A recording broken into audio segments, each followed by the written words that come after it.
vocês na manhã de hoje. Eu vou aguardar mais 2 minutinhos e a gente inicia, tudo bem?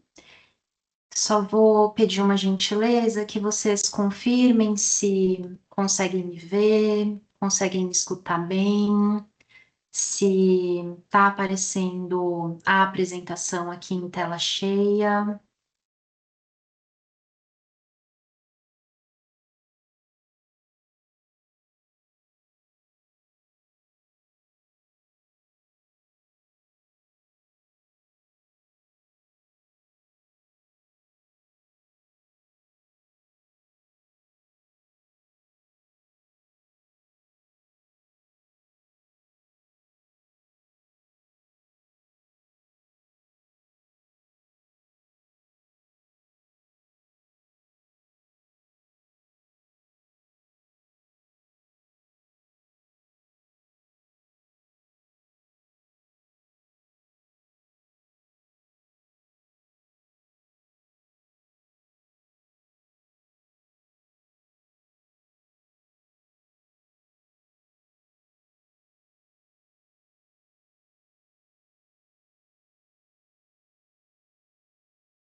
Olá, dia. Olá, bom dia. Bom dia, bom dia. Bom Bom dia. dia. Bom dia a Bom dia. todos. Sejam Bom dia. bem-vindos. Bom dia. Bom dia. Bom, nós já temos uma quantidade bem interessante de participantes. Fico muito satisfeita de ver a adesão de vocês e podemos então iniciar essa troca. Bom, eu sou Fernanda, sou psicóloga do ambulatório médico. E a proposta, né, o fio condutor dessa conversa de hoje vai ser Janeiro Branco. Janeiro Branco integra o calendário de saúde do Ministério da Saúde do Brasil e tem como finalidade conscientizar a respeito da saúde mental e emocional. Então, vejam como se trata de um tema relevante, né? Porque a saúde mental é um aspecto que atravessa toda a nossa vida, atravessa tudo que a gente é e tudo que a gente faz. Bom, eu vou minimizar aqui. Agora sim eu consigo ver os slides bem. Bom, pessoal, a proposta é que esse momento seja de troca. Então, fiquem à vontade para levantar a mão, para participar, para mandar comentários ou perguntas no chat.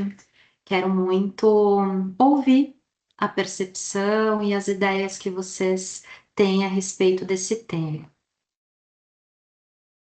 Bom, por que Janeiro Branco? Como eu coloquei, essa é uma iniciativa do Ministério da Saúde e a gente abre, né, esse calendário de saúde falando de saúde mental. E por que em janeiro? Porque em janeiro, né, janeiro é um mês que carrega um simbolismo muito potente. Culturalmente falando, né, janeiro marca o início de um novo ano. é aquele período em que a gente está mais sensível, mais aberto, mais propenso a pensar sobre a nossa vida, sobre as nossas emoções, os nossos relacionamentos, o nosso trabalho, os sentidos que pautam o nosso cotidiano, que pautam a nossa existência de fato como um todo. Assim como uma folha em branco, porque afinal de contas o início do ano carrega esse simbolismo, nós somos convidados a reescrever a nossa própria história, a revisitar a maneira como a gente está conduzindo a nossa vida. Então, a gente abre o ano falando sobre saúde mental, porque, como eu coloquei antes, saúde mental atravessa absolutamente tudo. E o que a gente entende como saúde mental? Como que a gente define saúde mental? Talvez numa perspectiva do senso comum, muitas pessoas podem entender a saúde mental como a ausência de problemas psicológicos, a ausência de sofrimento psíquico, a ausência de diagnósticos psiquiátricos, né? Como se a saúde mental estivesse do lado oposto de uma condição de doença, né? De um quadro patológico. Geralmente, de um modo, né, de um modo mais, de uma compreensão mais cotidiana, essa é a definição que nós temos, né? Ter saúde mental é estar bem, é não ter nenhuma questão emocional, psicológica acontecendo. Mas a Organização Mundial da Saúde propõe uma compreensão mais ampliada sobre saúde mental. Então, para a Organização Mundial da Saúde, a saúde mental é um estado de bem-estar que possibilita que as pessoas lidem com os desafios e com os momentos estressantes que fazem parte do dia a dia. E é também uma condição que favorece o desenvolvimento das nossas habilidades, do nosso aprendizado, do nosso trabalho e das possibilidades também de contribuir com a nossa comunidade. Então vejam como essa compreensão é muito mais ampla e ultrapassa a ideia de que ter saúde mental é estar bem, né? E ter saúde mental não é sinônimo de estar bem, apenas. A saúde mental diz respeito a reunir, a desenvolver, a fortalecer recursos internos e recursos externos que nos permitam atravessar possíveis dificuldades, as possíveis adversidades que são inerentes à vida e que permite também que a gente desenvolva o nosso potencial. Isso é saúde mental. Vejam como a saúde mental é um espectro, né? Não, ela ultrapassa aquela compreensão binária de estar bem e estar mal. E para que a nossa saúde mental se fortaleça, a gente precisa, sem dúvida, cuidar do básico. E o que é o básico, né? O que é a base, né, que sustenta a saúde mental? Aqui, imagino que a maioria de nós já conheça, né, essas recomendações, porque elas são largamente difundidas. Que é ter uma alimentação equilibrada, que é praticar atividade física de um modo regular, consistente. É muito sabido, muito conhecida a orientação da OMS, que sugere a prática de pelo menos 150 minutos semanais de atividade.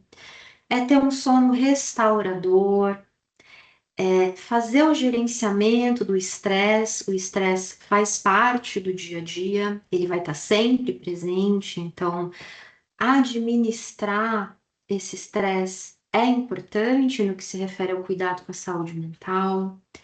O estabelecimento de vínculos, a nutrição de vínculos, fortalecimento de relacionamentos saudáveis, é o que a gente chama do pilar da saúde social, que é super importante, é um fator de proteção à nossa saúde. O controle de substâncias, e aqui a gente fala do uso de álcool, do uso de drogas, do uso inclusive de medicamentos, sobretudo aqueles medicamentos que não são prescritos por um profissional médico. Essa é a base. Essa é a base do cuidado com a nossa saúde mental. E por esses aspectos fazerem parte da base, quando um ou mais deles se desajusta, a gente pode sim esperar um impacto, seja no curto ou no longo prazo, na nossa saúde emocional. E é claro que a gente também entende que no dia a dia pode sim ser difícil articular todos esses cuidados. Geralmente a gente elege um pilar para focar nele e cuidar dele. Bom, esses pilares, esses 5 pilares, como cuidado com o sono, com a alimentação, com a atividade física, são os arrimos da nossa saúde mental, são as fundações da saúde mental. E como eu falei, nem sempre pode ser tão simples assim colocar esses cuidados em prática. A gente sabe disso. Acontece que no dia a dia, a nossa saúde mental pode ser afetada positiva ou negativamente por fatores, por questões mais sutis, como, por exemplo, a maneira que a gente está organizando e conduzindo a nossa rotina, a forma como a gente lida ou deixa de lidar com as nossas emoções, como a gente está se relacionando conosco e com as outras pessoas, como a gente reconstrói, ou melhor, como a gente constrói e reconstrói significado naquilo que a gente faz no dia a dia. É por isso que a proposta dessa troca de hoje é ampliar a conversa sobre saúde mental para além desses 5 pilares que são amplamente divulgados, né? Que é o cuidado com o sono, alimentação, atividade física, relacionamentos, controle de substâncias. A proposta é a gente explorar formas de cuidado que são menos óbvias com a nossa saúde mental, mas que ainda assim fazem toda a diferença, especialmente quando a gente pensa no longo prazo. A gente vai falar de 8 desses aspectos que podem parecer muito pequenos, mas que têm uma potência enorme quando a gente pensa em saúde emocional. Esses 8 aspectos não estão organizados em ordem de importância. E a ideia, claro, não é que a gente coloque todos esses 8 aspectos em prática. A gente sempre começa pelo que é mais simples, pelo que é mais acessível, pelo que faz mais sentido nesse recorte atual de vida. E a gente vai começar falando sobre a organização da rotina. Existem estudos que têm demonstrado que a construção de rotinas estáveis, de rotinas relativamente previsíveis, elas favorecem o bem-estar psicológico, porque elas cumprem alguns papéis, como, por exemplo, reduzir as incertezas do dia a dia, as incertezas que fazem parte da vida. A rotina aumenta a sensação de controle sobre o próprio corpo, sobre as atividades que a gente desempenha no dia a dia. E, de uma forma mais ampla, ela aumenta a sensação de controle sobre a nossa própria vida. E apoiam a regulação emocional. Entendam aqui a regulação emocional como a nossa capacidade de gerenciar e expressar emoções. As rotinas regulares, inclusive, elas funcionam como um amortecedor das pressões emocionais. E elas nos protegem contra os efeitos negativos, tanto do estresse e da ansiedade. A gente consegue observar o papel da rotina muito facilmente quando a gente tem um dia caótico, quando a gente tem um dia que parece que tudo aconteceu, parece que tudo saiu do controle, tudo saiu daquilo que estava previsto. Num dia assim, a gente se sente como que num trem desgovernado, a gente se sente exausto, a gente se sente desorientado, porque o papel da rotina é justamente esse, é orientar. A rotina, ela não é sinônimo de rigidez, ela não precisa ser sinônimo de rigidez. Ninguém precisa planejar rigorosamente as 24 horas do dia. O papel da rotina aqui é de sustentação, de estruturar o cotidiano, justamente para que a gente sinta mais segurança e mais previsibilidade, que são aspectos super importantes para o cuidado com a saúde mental e emocional. Um outro aspecto que pode passar despercebido é a questão do cuidado com o espaço. Cuidado com o nosso espaço, especialmente aqueles ambientes onde a gente circula mais, como a nossa casa e o escritório, o trabalho. A gente, com certeza, já teve a oportunidade de sentir, de perceber isso.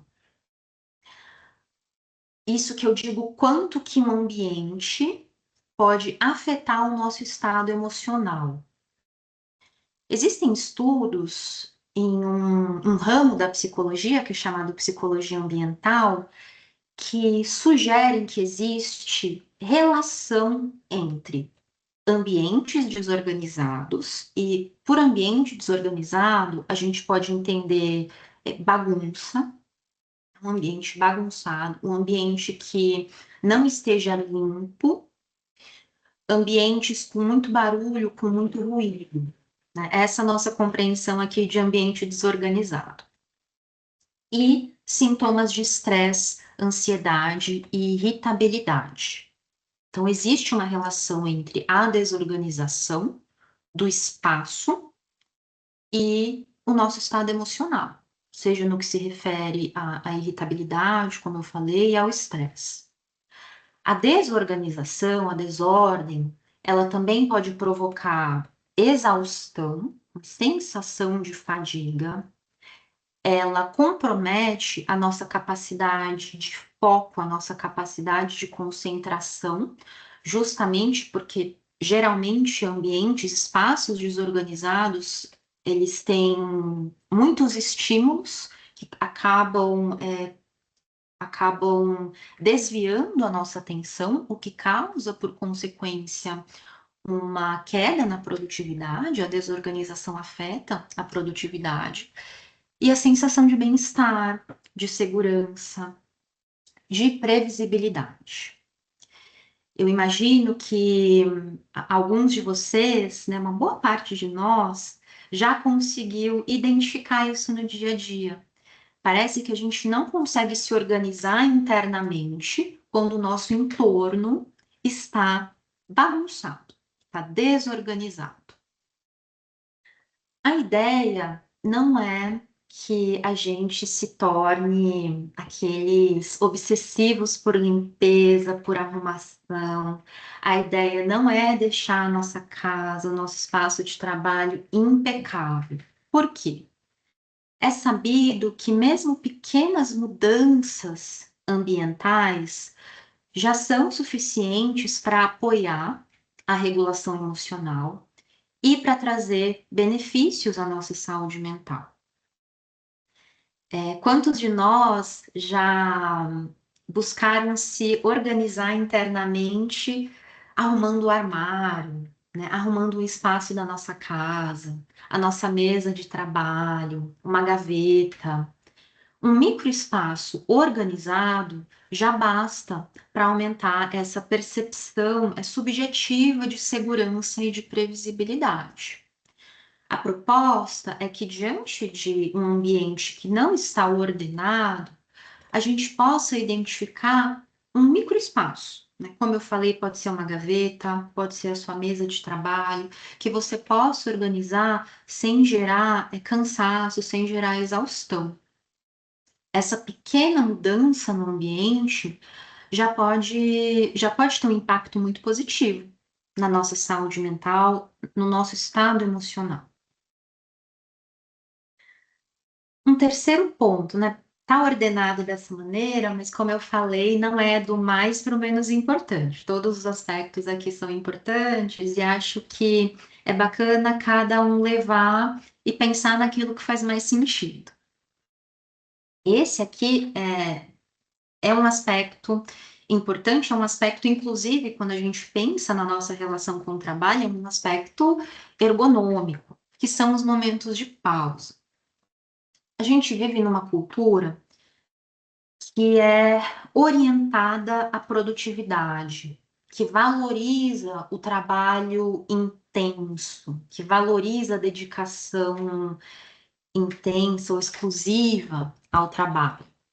Por isso que muitas vezes uma pausa, mesmo que seja uma micropausa durante a jornada de trabalho, pode parecer perda de tempo para algumas pessoas, pode parecer improdutividade. Acontece que a ciência tem demonstrado o oposto desse pré-julgamento. O que estudos têm mostrado é que pausas, mesmo que sejam pequenas pausas durante o dia de trabalho, são capazes de proporcionar benefícios importantes tanto para a saúde física como para a saúde mental, o que contribui para o alívio do estresse, contribui para o alívio de tensões, tanto tensões emocionais como tensões musculares em função do trabalho sentado, né, que acaba sendo a realidade da maior parte das pessoas que atuam em escritórios, né, seja trabalhando de casa, seja trabalhando de fato num escritório. E as pausas também têm o poder de restaurar o nosso foco, de restaurar a nossa concentração. Um estudo bem recente que foi encomendado pela ASICS, né, que é aquela marca de tênis esportivos, identificou uma diminuição significativa no bem-estar mental, no estado mental, depois de 3 a 4 horas de inatividade ininterrupta, ou seja, depois de 3 ou 4 horas em que você ficou sentado, né, apenas sentado. Então, depois de 3 a 4 horas de inatividade, né, desse trabalho sentado, houve uma redução significativa no bem-estar mental das pessoas que foram estudadas. E esse mesmo estudo demonstrou que apenas 15 minutos de pausa, porque apenas, né, pessoal? A gente tem aí um expediente de 8, 9 horas por dia. Então, 15 minutos de 8 a 9 horas de trabalho é pouca coisa, né? E esse estudo demonstra que 15 minutos de pausa para se movimentar ao longo de todo um dia de trabalho traz benefícios para o bem-estar e contribui para a redução do estresse. Essa é, inclusive, uma recomendação ergonômica. A gente fala aqui não só de saúde mental, saúde física e mental, mas de saúde e segurança no trabalho. Do ponto de vista ergonômico, a recomendação é que entre 50 a 60 minutos sentado, trabalhando sentado, que a gente faça uma pausa de pelo menos 5 minutos. E como é que é essa pausa? A pausa não é substituir a tela do computador, onde você está ali trabalhando, pelo celular. A pausa é você levantar da sua estação de trabalho, A pausa é você caminhar até o bebedouro, até ali a área do café. A pausa é você fazer um alongamento, você precisa levantar da sua estação de trabalho. Passar muito tempo sentado, como é o caso da maioria de nós, né, contribui para a sensação de fadiga. Por quê? Quando a gente passa muito tempo sentado, estudos indicam que a partir de 40 minutos sentados, a gente já começa a sentir os primeiros sintomas de fadiga. Por quê? Sentado, diminui a circulação sanguínea, lentifica o nosso metabolismo, né? E tudo isso contribui para essa sensação de cansaço. Por isso a importância das pausas ao longo do dia de trabalho. E a pausa é isso, não é para parar de trabalhar, continuar sentado e mexer no celular, né? Porque mexendo no celular o nosso cérebro continua processando informações. A ideia é levantar e mexer o corpo. Por 5 minutos, 10 minutos, de preferência a cada 50 minutos sentado, 60 minutos sentado. É importante fazer essa pausa. Um próximo aspecto são as nossas habilidades sociais, o desenvolvimento de competências sociais, competências relacionais. A gente pode entender tudo isso aqui como sinônimos, né? Como espécie gregária, relacional que somos, a socialização, as interações, os vínculos são fatores fundamentais para proteger a nossa saúde mental e favorecer o nosso desenvolvimento. Não existe desenvolvimento na solidão, não existe saúde mental que seja possível num cenário de solidão.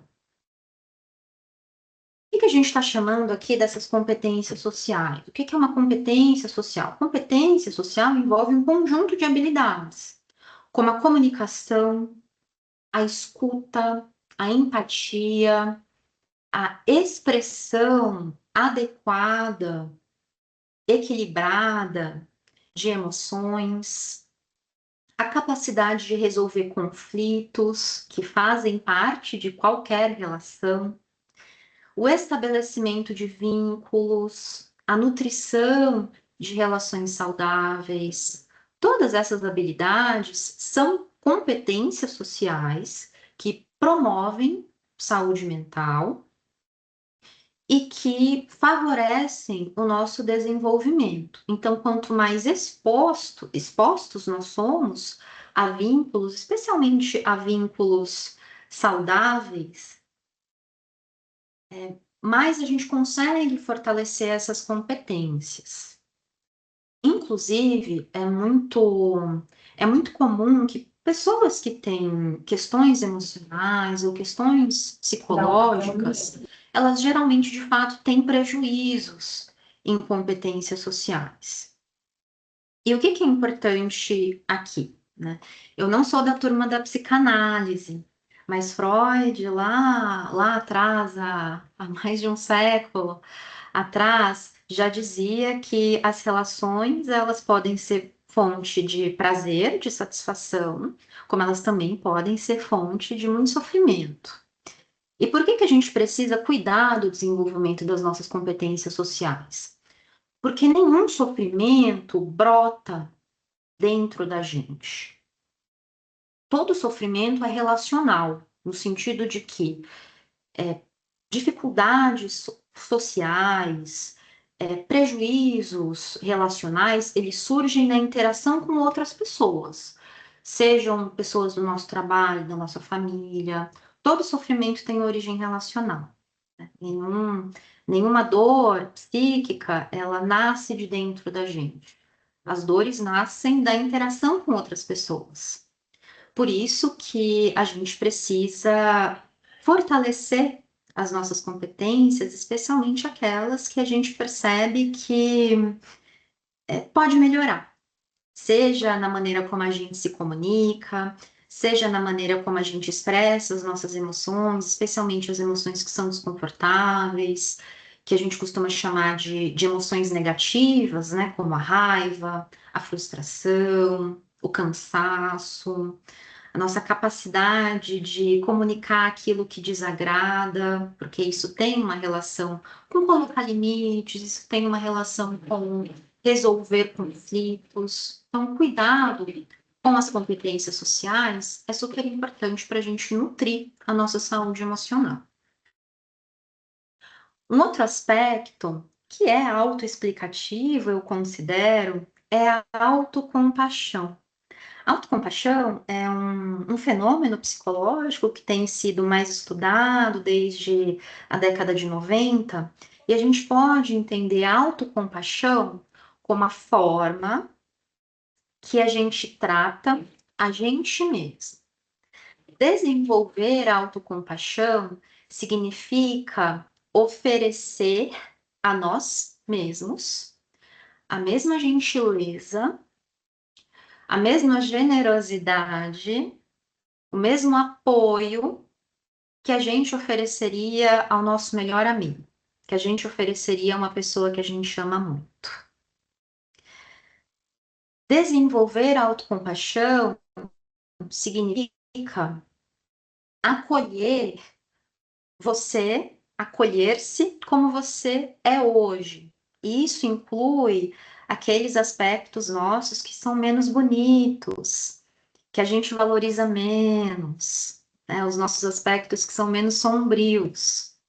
E a autocompaixão nos ajuda a acolher essa imperfeição e acolher o nosso sofrimento, especialmente quando a gente se depara com erros, com fracassos, que fazem parte, né, da trajetória de todos nós, com os aspectos que a gente não valoriza tanto em nós mesmos.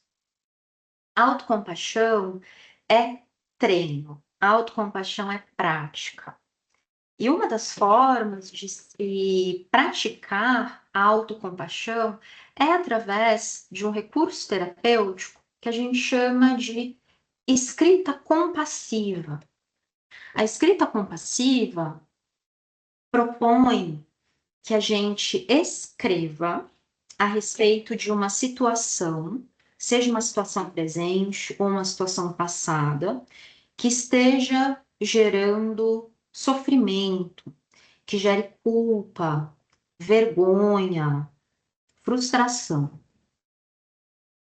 E durante a escrita dessa situação, é importante intencionalmente, ativamente, oferecer a si mesmo generosidade, oferecer a si mesmo compreensão. Então, a partir dessa compreensão, essa escrita, né, ela permite uma ressignificação, ela permite uma reformulação de uma experiência difícil, ela permite o acolhimento da própria humanidade, né? E como humanidade, o nosso solo em comum é errar, é tomar decisões que a gente vai se arrepender depois, é se sentir culpado por elas, né? É se envergonhar por algo que a gente fez, falou, né? Todas essas experiências são profundamente humanas, e por serem profundamente humanas, elas atravessam a vida de todos nós e elas merecem acolhimento. Por meio da autocompaixão e por meio da escrita compassiva, que é um recurso para se desenvolver a autocompaixão, a gente consegue diminuir a autocrítica, né? Que é um dos arqui-inimigos da autocompaixão. E a gente também consegue diminuir a ruminação. A ruminação é quando a gente fica pensando muito sobre a mesma coisa, sobre a mesma emoção, sobre a mesma experiência, principalmente coisas que estão no passado.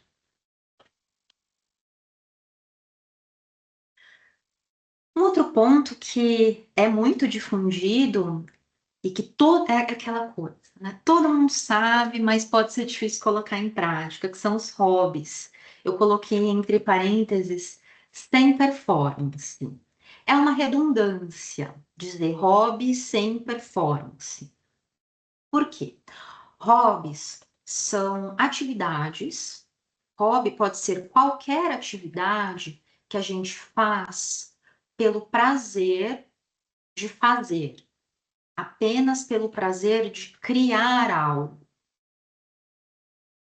Se a gente faz algo apenas pela satisfação de fazer, pela satisfação de criar, a gente não pode ter expectativa de performance, de produtividade, de resultado, meta, cobrança, porque se passa a ter meta, cobrança, expectativa de resultado, deixa de ser hobby, porque a gente perde o prazer da criação quando a gente entra nesse ciclo de autocobrança. E os hobbies, especialmente quando eles são combinados a atividades que permitem uma socialização, têm o seu impacto positivo potencializado, né? Como, por exemplo, a prática de esportes em grupo, né? Pode ser um hobby que te permite a interação, que te permite a socialização com outras pessoas. Então, especialmente isso, o hobby em si já é bom, mas quando ele pode ser compartilhado com outras pessoas, ele fica ainda melhor. Por hobbies, a gente está entendendo aqui atividades manuais, atividades criativas, atividades artísticas de uma maneira geral. E elas promovem relaxamento e promovem efeitos muito semelhantes aos de práticas meditativas, né? Então, existem estudos, por exemplo, que fazem relações entre atividades manuais com fios, como, por exemplo, tear, crochê, tricô, a meditações em movimento. E talvez quem já tenha tido a oportunidade de fazer isso, consiga, de fato, fazer essa comparação com uma meditação. Então, essas atividades manuais, elas geram um efeito de relaxamento, um efeito de presença, de centramento muito parecidos com aqueles que a gente experimenta com práticas meditativas mais tradicionais. Um estudo bem recente, que contou aí com mais de 7.000 adultos, demonstrou que as pessoas que têm hobbies, as pessoas que praticam atividades manuais, atividades criativas, têm índices maiores de felicidade e satisfação com a vida quando comparados com a população geral, quando comparados com uma população que não realiza essas mesmas atividades manuais.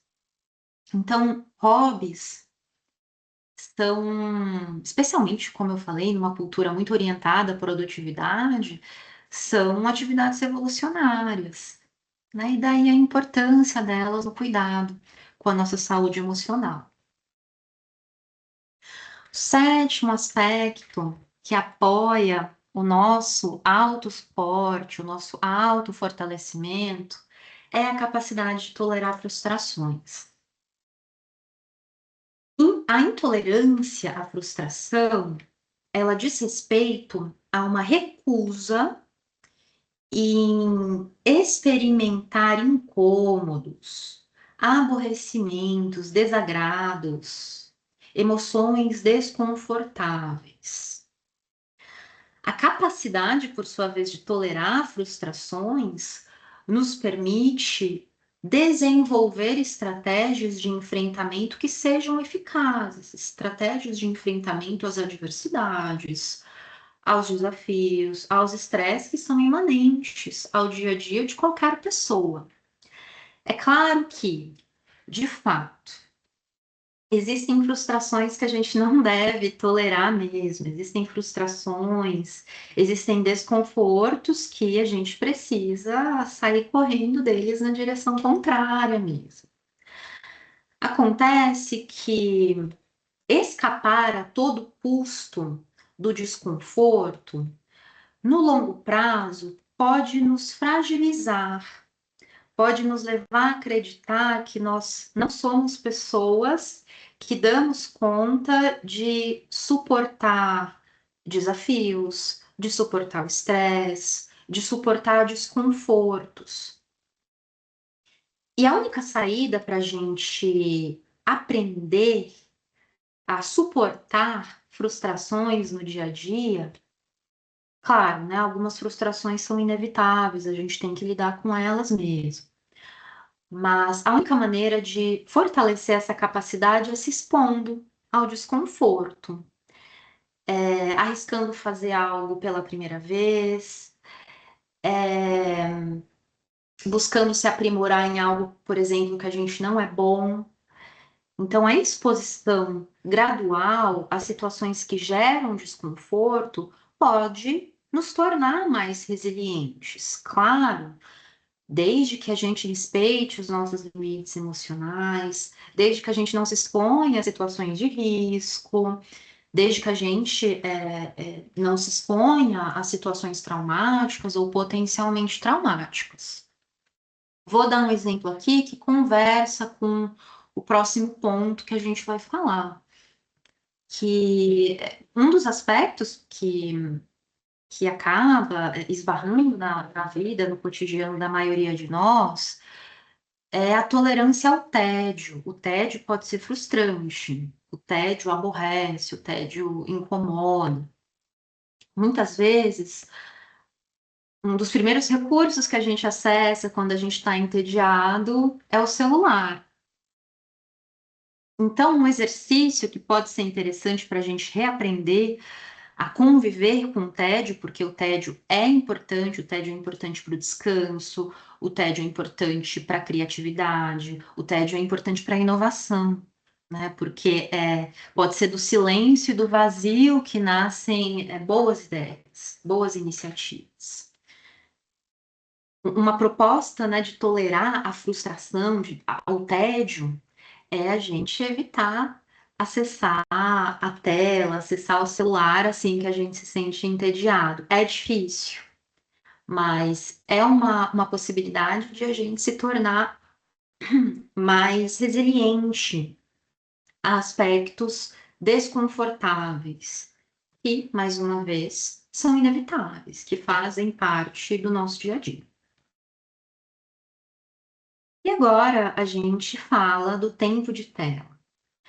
A gente tem visto, né, especialmente aí desde 2023, em que a palavra brain rot, né, o apodrecimento cerebral foi eleito, a palavra do ano, a gente tem debatido muito enquanto sociedade a respeito dos impactos da hiperconexão na nossa saúde mental, nas nossas relações.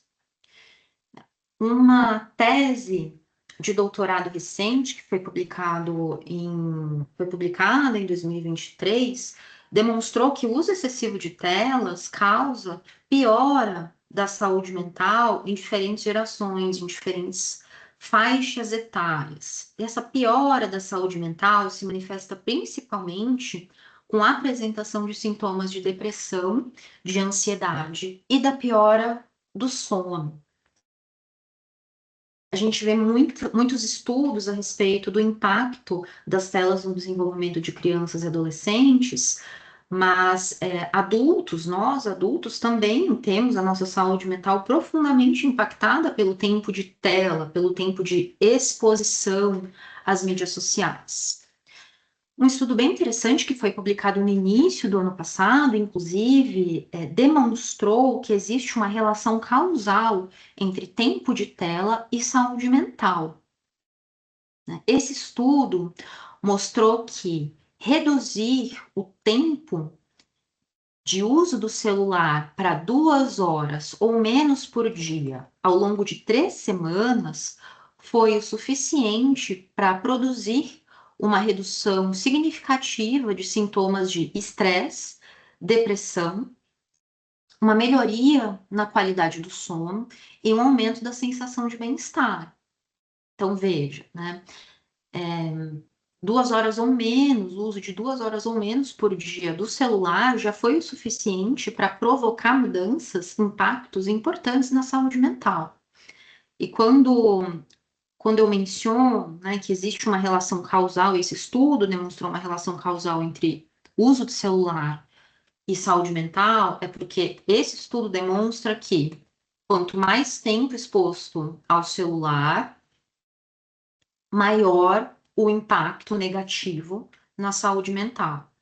Quanto menos horas de uso de celular, menor o impacto na saúde mental, né? Então, quando eu mexo numa variável, eu altero a outra. Então, quanto menos eu acesso o celular, mais melhorias eu posso identificar na minha saúde mental.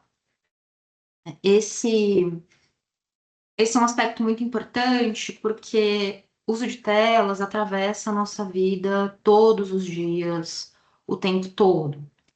E é algo que está muito presente, já muito entranhado, né? O celular virou basicamente uma extensão do nosso próprio corpo. Então, refletir e problematizar o uso que a gente faz desses dispositivos, desses recursos, é importante, se a gente, é fundamental, na verdade, se a gente quiser cuidar da nossa saúde mental e emocional. Muito bem, agora caminhando para o encerramento da minha fala, foram esses os 8 aspectos, os 8 cuidados menos óbvios que a gente pode ter com a nossa saúde mental. Vejam que a gente abordou, claro, ali no início, os 5 pilares do cuidado com a saúde integral, como alimentação, atividade física, mas vejam que o foco não foram essas práticas, né? O foco foram escolhas, práticas que a gente pode incorporar no nosso dia a dia, que podem parecer muito pequenas, como, por exemplo, fazer pausas ao longo da jornada de trabalho, organizar a nossa rotina ou blocos da nossa rotina, cuidar das nossas relações. Todas essas são questões mais sutis que a gente pode implementar no nosso dia a dia, mas que cumulativamente, ao longo do tempo, têm um potencial enorme de impactar profundamente na nossa saúde mental. Vejam também que em nenhum momento eu mencionei fazer terapia. Claro que terapia é um recurso interessante, importante para o cuidado da saúde mental, mas eu não sou o tipo de pessoa que defende que todo mundo tem que fazer terapia. Eu não acho que terapia é para todo mundo, né? Mas é importante, claro, para quem precisa, mas a ideia desse encontro foi, de fato, enfatizar tudo aquilo de pequeno que a gente pode começar agora, que a gente pode começar hoje, e que a gente pode incorporar na nossa rotina, no nosso cotidiano. Tudo isso para dizer que cuidar da saúde mental é cuidar dos arrimos, é cuidar da base que sustenta tudo que nós somos e tudo que nós fazemos. Seja na nossa família, seja no nosso trabalho, nas nossas relações, na nossa vida como um todo. E começar o ano acolhendo esse convite simbólico que todo início de ano faz para a gente, pode ser uma oportunidade muito rica de repensar, de fato, a maneira como a gente está conduzindo o nosso dia a dia, conduzindo a nossa rotina. Porque, afinal, a nossa vida é resultado daquilo que a gente faz, da nossa rotina. Bom, eu deixo aqui os meus contatos, o meu e-mail, o meu telefone, caso alguém tenha interesse de estender essa conversa. Convido todos vocês que estão aqui para também participarem da ação que a gente vai ter na quinta-feira que vem, que a gente vai falar de hábitos. Começo de ano, todo mundo coloca ali as suas metas, quero fazer atividade física, quero comer melhor, quero trabalhar de um jeito mais sustentável. E às vezes o tempo passa, a vida passa, e a gente acaba se perdendo nessas metas. Então a gente vai conversar sobre estratégias que contam com evidências para facilitar a incorporação, o desenvolvimento de novos hábitos. Aqui eu deixo também algumas referências. Se alguém tiver interesse, eu posso também compartilhar esse PowerPoint. Eu vi que algumas pessoas levantaram a mão. Eu vou parar de compartilhar minha tela, assim eu vejo vocês. E, bom, quem quiser falar, quem quiser, né, colocar aqui as suas impressões, esse é o momento. as suas impressões, as suas dúvidas, os seus comentários.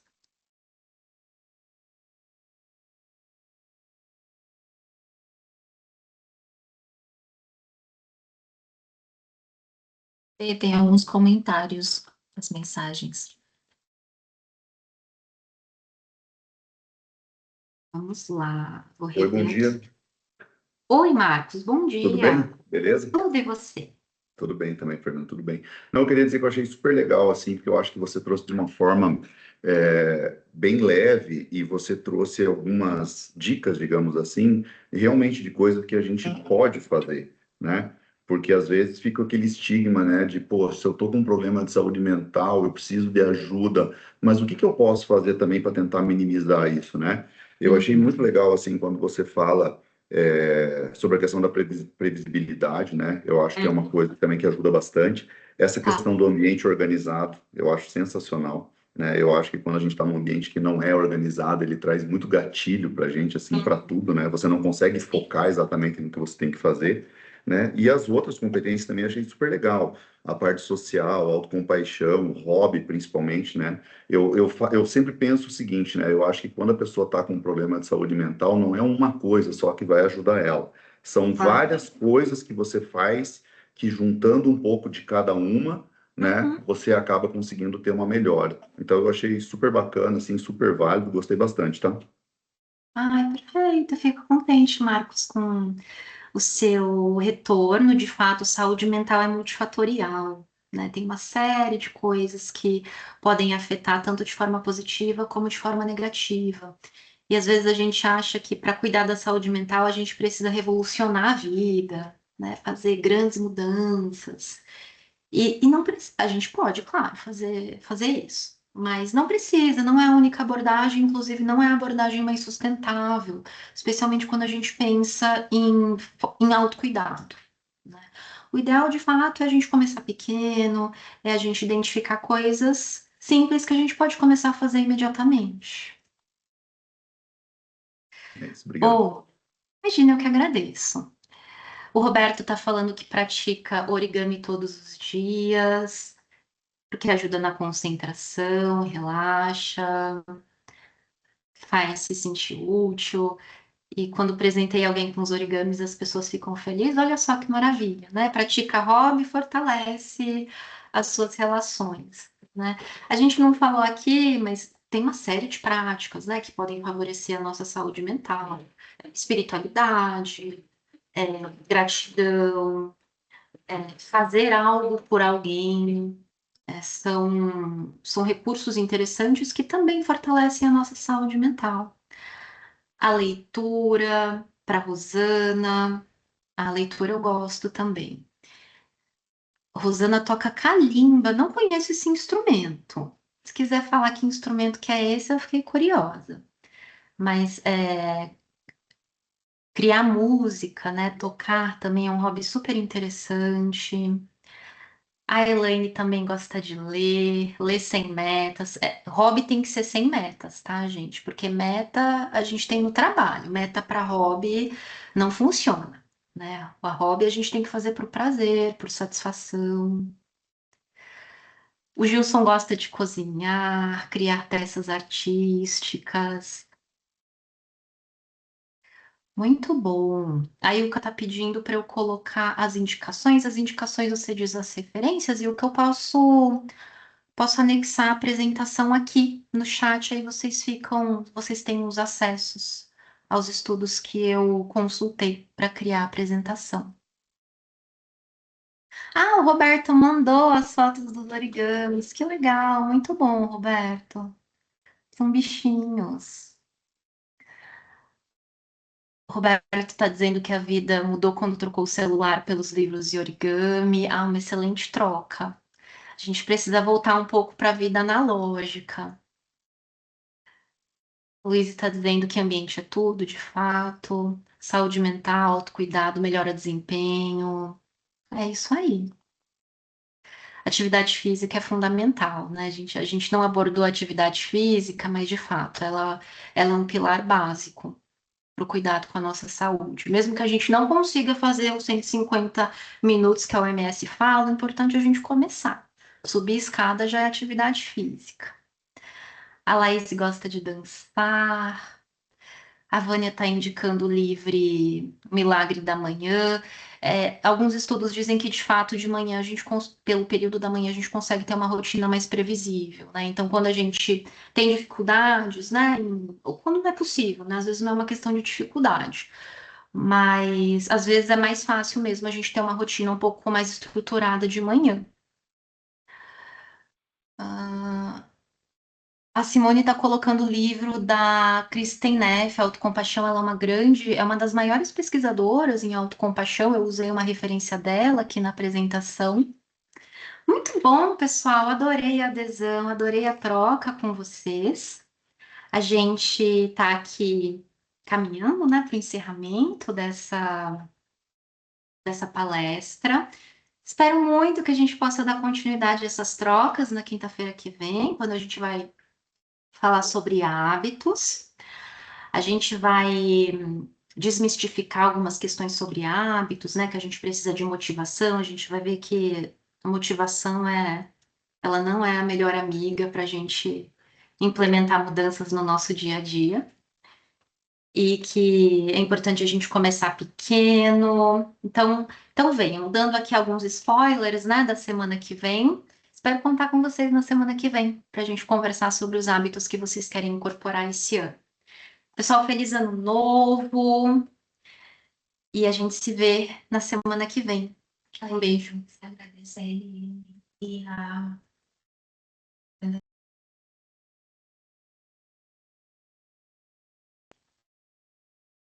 Pessoal, muito obrigada. Sei que a gente teve vários participantes aqui da LM. Estou muito contente de ver vocês por aqui. E a gente se vê. Até. Até mais. Obrigado, Fernando. Tchau, tchau. Obrigada. Tchau, gente. Um bom dia para todos. Até mais. Excelente dia para nós todos. Obrigada, tchau, tchau.